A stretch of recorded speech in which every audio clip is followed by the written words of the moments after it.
ನೀವು ಹೇಳಿದಂಗೆ ಸತೀಶ್, ನಾವು ಯಾರು ಅಂದ್ಕೊಂಡಿರಲಿಲ್ಲ. ಆಕ್ಸಿಸ್ ಇಂಡಿಯಾದವ್ರು ಬಿಟ್ಬಿಟ್ರೆ ಇನ್ನೊಬ್ಬರು ನಾವು ಕೂಡ ಎಕ್ಸಿಟ್ ಪೋಲ್ಗಳಲ್ಲಿ ಡಿಬೇಟಲ್ಲಿ ಕೂತಾಗ ಒಂದು 5-6 ಸೀಟೋ 8-10 ಸೀಟೋ ಗೆದ್ದರೆ ಸಾಕು, ಅಷ್ಟು ಸುಲಭ ಅಲ್ಲ. ನಾವು ಏನು ಮಾಡ್ತಿದ್ವು, ಕಂಪೇರ್ ಮಾಡ್ತಾಯಿದ್ವು ಅಂದರೆ ರಜನಿಕಾಂತ್ ಕೈಲೇ ಪಾರ್ಟಿ ಫ್ಲೋಟ್ ಮಾಡೋಕ್ಕಾಗಿಲ್ಲ, ಕಮಲ್ ಹಾಸನ್ ಮಾಡಿ ಕೂಡ ಅವರೇ ಗೆಲ್ಲೋಕ್ಕಾಗಿಲ್ಲ ಅಂಥದ್ದೆಲ್ಲ ಇದೆ. ತಮಿಳ್ನಾಡು ಜನ ಸ್ವಲ್ಪ ದ್ರಾವಿಡ ಇದರಲ್ಲೇ ಹೋಗ್ತಾರೆ. ಇಲ್ಲೇನಂದರೆ ಇವರು ವಿಜಯ್ ಕೂಡ ಏನು ದ್ರಾವಿಡ ಆ ಕಲ್ಚರು ಮತ್ತು ಐಡಿಯಾಲಜಿ ಇದಿಲ್ಲ, ಅದನ್ನು ಬಿಟ್ಟೇ ನೀಚೆ ಬಂದಿಲ್ವಲ್ಲ. ಹಂಗಾಗಿ ಬಹುಶಃ ಜನರಿಗೆ ಅಪೀಲ್ ಆಗಿದ್ದು ಒಂದು. ಮತ್ತು ಅವ್ರು ಕೊಟ್ಟಿರೋ ಇದೆಯಲ್ಲ ಆಶ್ವಾಸನೆಗಳು, ಅದನ್ನು ನೋಡಿಬಿಟ್ರೆ ನೀವು ಅದು ಏನಪ್ಪ ಯಾವುದ್ರಲ್ಲಿ ಒಂದು ಮಾಡಿದ್ರೂ ಅವರು ಇನ್ನೊಂದು 10-15 ವರ್ಷ ಅಧಿಕಾರದಲ್ಲಿರ್ತಾರೆ ಅನ್ನೋ. ಹಂಗಾಗಿ ಜನರಿಗೆ ಅವರು ಒಂದು ಆಲ್ಟರ್ನೇಟಿವ್ಗೋಸ್ಕರ ಕಾಯ್ತಾಯಿದ್ರು. ಅದನ್ನು ವಿಜಯನಲ್ಲಿ ಕಂಡಿರ್ಬೋದು ಒಂದು. ಮತ್ತು ನನಗೆ ನೋಡಿದಂಗೆ ಆ ಧರ್ಮಾವರಂ ಬೆಲ್ಟಲ್ಲಿ ಎಲ್ಲಿ ಇವರು ರಾಮದಾಸ್ ಇನ್ಫ್ಲೂಯೆನ್ಸ್ ಇತ್ತಲ್ಲ, ಅದನ್ನು ಚೆನ್ನಾಗಿ ಮಾಡಿದ್ದಾರೆ. ಈ ಸೌತ್ ತಮಿಳ್ನಾಡಿನಲ್ಲಿ ಅಳಗಿರಿ ಇನ್ಫ್ಲೂಯೆನ್ಸ್ ತುಂಬ ಇತ್ತು. ಸ್ಟ್ಯಾಲಿನ್ ಅವರು ಅಳಗಿರಿ ಮಗನಿಗೆ ಟಿಕೆಟ್ ಕೊಡಲಿಲ್ಲ, ರಿಜೆಕ್ಟ್ ಮಾಡಿದ್ರು, ಅವ್ರ ಹತ್ರನೂ ಸೇರಿಸ್ಕೊಂಡಿಲ್ಲ. ಅವ್ರ ಕೋಪ ಇತ್ತು. ಬಹುಶಃ ಅವ್ರ ಫ್ಯಾಕ್ಟ್ರಿ ಇವ್ರಿಗೆ ವರ್ಕ್ ಆಗಿರ್ಬೋದು. ಚೆನ್ನೈ ಸರ್, ಚೆನ್ನೈ ನಿಮ್ಗೆ 28 ಕಾನ್ಸ್ಟಿಟ್ಯೂನ್ಸಿಯಲ್ಲಿ 2 ಬಂದಿರೋದು DMKಗೆ, ಇನ್ನು 26 TVK. ಹೌದು, ಅಲ್ಲಿ ಅಂದರೆ ನಿಮಗೆ ಇಡೀ ನಿಮಗೆ ಎಂಟೈರ್ ಅರ್ಬನ್ ಬೆಲ್ಟಲ್ಲಿ ಅವರು ತುಂಬ ಒಳ್ಳೆ ಪರ್ಫಾರ್ಮೆನ್ಸ್ ಮಾಡಿದ್ದಾರೆ. ಒಂದು 17% ಅವರ ಕ್ರಿಶ್ಚಿಯನ್ ಕಮ್ಯುನಿಟಿ ಜೊತೆಗೆ ದಲಿತರು, ಮುಸ್ಲಿಮ್ಸು, ಹೀಗೆ wide cross section of people support ಮಾಡಿಬಿಟ್ಟಿದ್ದಾರೆ. ಅವ್ರಿಗೆ ಮೆಜಾರಿಟಿ ಏನು ಮಾಡೋದು ತುಂಬ ಸುಲಭ. ಯಾಕಂತ ಹೇಳಿದರೆ ಯಾರೆಲ್ಲ ಈ ಅಲೈಸಿದಾರಲ್ಲ ಅಣ್ಣಾ ಡಿ ಎಮ್ ಕೆ ಜೊತೆ ಅವ್ರವ್ರ ಸಿಂಬಲಲ್ಲಿ, ಅಂದರೆ DMK ಸಿಂಬಲಲ್ಲಿ ಕಂಟೆಸ್ಟ್ ಮಾಡದೇ ಇರ್ತಾರಲ್ಲ, ಅಣ್ಣಾ DMK ಕಂಟೆಸ್ಟ್ ಮಾಡದೇ ಇದ್ದವರು ಅವರು ಸ್ವತಂತ್ರರು. ಅವ್ರಿಗೆ ಯಾವುದು ಆಂಟಿ ಡಿಫೆಕ್ಷನ್ ಲಾ ಯಾವುದು ಬರೋದಿಲ್ಲ.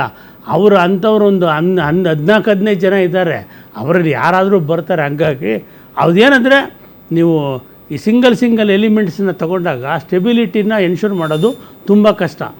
ಅದೊಂದು ಆದರೆ ಐ ಥಿಂಕ್ ಇವರು ತುಂಬ ಪಾಪ್ಯುಲರ್ ಆಗಿ ನಡೆಸ್ಬೋದು. ನನಗೇನು ಅನ್ನಿಸ್ತಿದೆ ಅಂದರೆ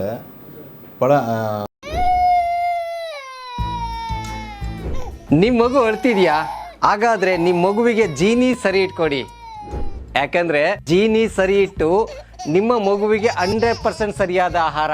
ನಿಮ್ಮ ಮಗು ನೆಮ್ಮದಿಯಾಗಿ ನಿದ್ದೆ ಮಾಡಬೇಕಾ, ದಷ್ಟಪುಷ್ಟವಾಗಿ ಬೆಳಿಬೇಕಾ? ಹಾಗಾದ್ರೆ ಜೀನಿ ಸರಿ ಇಟ್ಟು ಕೊಡಿ. ಎಲ್ಲಾ ಮೆಡಿಕಲ್ ಶಾಪ್ಗಳು, ದಿನಸಿ ಅಂಗಡಿಗಳು, ಸೂಪರ್ ಮಾರ್ಕೆಟ್ಗಳಲ್ಲಿ ಲಭ್ಯ. ಜಯಲಲಿತಾ ಹೋದ ಬಳಿಕ AIADMKಗೆ ದೊಡ್ಡ ಮಟ್ಟದ ಸಮಸ್ಯೆ ಆಗಿದ್ದು ನಾಯಕತ್ವದ ಕೊರತೆ. ಅದು ಪಳನಿಸ್ವಾಮಿಯಿಂದನೂ ಆ ಗ್ಯಾಪ್ ತುಂಬಕ್ಕಾಗಲಿಲ್ಲ, ಪನ್ನೀರ್ ಸೆಲ್ವಂ ಗಲಾಟೆ, ದಿನ ಬೆಳಗ್ಗೆ ಎದ್ರೆ ಈಗ ಕರ್ನಾಟಕದಲ್ಲಿ ಯಾವ ರೀತಿ ಇದೆಯೋ ಅಲ್ಲೂ ಕೂಡ ಅದೇ ರೀತಿಯಲ್ಲಿತ್ತು. ಮತ್ತೊಂದು ಕಡೆ DMKಗೆ 5 ವರ್ಷ ಅವಕಾಶ ಕೊಟ್ಟರು. ಅದನ್ನು ಪ್ರೂವ್ ಮಾಡ್ಕೊಳ್ಳೋದಕ್ಕೆ ಮತ್ತೊಮ್ಮೆ ನಾವು ಅಧಿಕಾರಕ್ಕೆ ಯಾವ ರೀತಿ ಬರಬೇಕು ಅನ್ನೋದರಲ್ಲಿ ಭಾಳಷ್ಟು ಓವರ್ ಕಾನ್ಫಿಡೆನ್ಸ್ ಇತ್ತು DMK ನಾಯಕರಿಗೆ ಅಂತ. ಅದರಲ್ಲೂ ಅಪ್ಪ ಮಗನಿಗಿಬ್ಬರಿಗೂ ಕೂಡ ನಮ್ಮನ್ನು ಇನ್ಯಾರೂ ಕೂಡ ಸೋಲಿಸೋದಕ್ಕೆ ಸಾಧ್ಯನೇ ಇಲ್ಲ ಅಂತ. ಯಾವಾಗ 8-9 ತಿಂಗಳ ಹಿಂದೆ ಹೊಸ ಪಕ್ಷ ಬರ್ತಿದೆ ಅಂತ ಹೇಳಿದಾಗ ವಿಜಯನ್ನ ಕನ್ಸಿಡ್ರೇ ಮಾಡಲಿಲ್ಲ. ಈ ಹಿಂದೆ ಅಲ್ಲಿ ಸಿನಿಮಾದವ್ರು ಬಂದು ಕೆಲವರು ಯಶಸ್ವಿ ಆದರು, ಕೆಲವರು ಯಶಸ್ವಿ ಆಗಲಿಲ್ಲ. ಎಲ್ಲರೂ MGR ಆಗೋದಕ್ಕಾಗೋದಿಲ್ಲ ಅನ್ನುವಂಥ ಒಂದು ಭ್ರಮೆಯಲ್ಲಿದ್ದರು. ಆದರೆ DMK ಮತ್ತು AIADMK ನಡುವಿರುವಂಥ ಒಂದು ಗ್ಯಾಪನ್ನು ತುಂಬೋದಕ್ಕೆ ಒಬ್ಬ ನಾಯಕ ಬೇಕಾಗಿತ್ತು. ಆ ನಾಯಕ ವಿಜಯ್. ಅದು ಮಹಿಳೆಯರಿಗೂ ಒಪ್ಪಿಗೆ ಆಯಿತು, ಯುವಕರಿಗೂ, ಜಂಜಿಗೆ, ಅದರಲ್ಲೂ ಎಸ್ಪೆಷಲಿ ಜಂಜಿಗೆ. ಮಾರುತಿಯವರೇ, ಸ್ಟ್ಯಾಲಿನ್ಗೆ ಬಹುಶಃ ತುಂಬ ಇದ್ದ ಮಹದಾಸೆ ಅಂದರೆ ಹೆಂಗಾದರೂ ಮಾಡಿ ನನ್ನ ಮಗನ್ನ ಸ್ಟಡಿ ಮಾಡಿಬಿಡ್ಬೇಕು, ಅದು ಬಿಟ್ಟರೆ ನನಗೆ ಇನ್ನೊಂದು ಟಾರ್ಗೆಟೇ ಇಲ್ಲ ಅಂಥೇಳಿ ಈಗ ತಮಾಷೆಗೆ ಹೇಳೋರು. ವೆಂಕಯ್ಯ ನಾಯ್ಡು DPA ಅಂತ ಮೊದಲು ಮಾಡ್ಕೊಂಡಿದ್ರು, ಅವರು ತಮಿಳ್ನಾಡು ಅಲಯನ್ಸಲ್ಲಿ DMKನವ್ರದ್ದು DPA ಅಂತ. ಹಂಗಂದ್ರೆ ಏನು ಅಂದರೆ ಡೈನಾಸ್ಟಿಕ್ ಪ್ರೋಗ್ರೆಸಿವ್ ಅಲಯನ್ಸ್ ಅಂತ. ಸೊ ಅದ್ರಿಗೆ ಬೆನ್ನಿಂದೆ ಬಿದ್ದುಬಿಟ್ಟು ಆ ಸರ್ಕಾರದಲ್ಲಿ ಆಮೇಲೆ ಅವ್ರ ಮಂತ್ರಿಗಳ ಮೇಲೆ ಬಂದಂಥ ಚಾರ್ಜಸ್ಸು, ಎನ್ಕ್ವೈರಿಗಳು, ಅದರ ಜೈಲಿಗೆ ಹೋಗಿದ್ದವರು, ಆ ಸೆಂಥಿಲ್ ಬಾಲಾಜಿ, ಕೆಲವರೆಲ್ಲರೂ ಇನ್ನೂ ಏನೇನೋ ಇದಕ್ಕೆ ಜನರಿಗೆ ಒಂಥರ ವರ್ಸ್ಟು ಇದು ಬೇಡಪ್ಪ, ಇವ್ರು ಸದ್ಯ ಹೋದರೆ ಸಾಕು ಅನ್ನೋಂಗಿತ್ತು. ಇಲ್ಲಿ ಶಶಿಕಲಾ ನಾನೇ ಅಂತ ಹೇಳಿದರು, ಕಡೆಗೆ ಯಾರು ಸೇರಿಸ್ಲೇ ಇಲ್ಲ. ಎಡಪ್ಪಡಿ ಪಳನಿಸ್ವಾಮಿನೇ ಹೇಗೆ ಅವರನ್ನು ಆ ಜನರಲ್ ಸೆಕ್ರೆಟರಿ ಪೋಸ್ಟಿಂದ ತೆಗೆದು ಅವರನ್ನು ದೂರ ಇಟ್ಟರು, ಮತ್ತು ಅವ್ರು ಜೈಲಿಗೆ ಮಾಡಬೇಕಾಗಿ ಹೋಗ್ಬಾರ್ದು. ಹಾಗಾಗಿ ಇವರಿಗೆ ಒಂದು ಹೊಸ ಅವಕಾಶ ಸಿಗೋಕ್ಕೆ ನೀವು ಹೇಳಿದಂಗೆ ಆ ಲೀಡರ್ಶಿಪ್ ಕ್ರೈಸಿಸ್ ಎರಡೂ ಪಾರ್ಟಿದಲ್ಲಿ ಪರ್ಫಾರ್ಮೆನ್ಸು, ಕಾನ್ಫಿಡೆನ್ಸು DMK ಮೇಲೆ ಹೋಗಿದ್ದೇ ಕಾರಣಕ್ಕೋಸ್ಕರವಾಗಿ ಜನ ಇದನ್ನು ಕೈ ಹಿಡಿದಿರ್ಬೋದು ಅಂತ ಅನಿಸುತ್ತೆ. ಎಸ್ ಮಾರುತಿ, ಕಂಟಿನ್ಯೂ ಮಾಡೋಣ ಡಿಬೇಟ್ನ.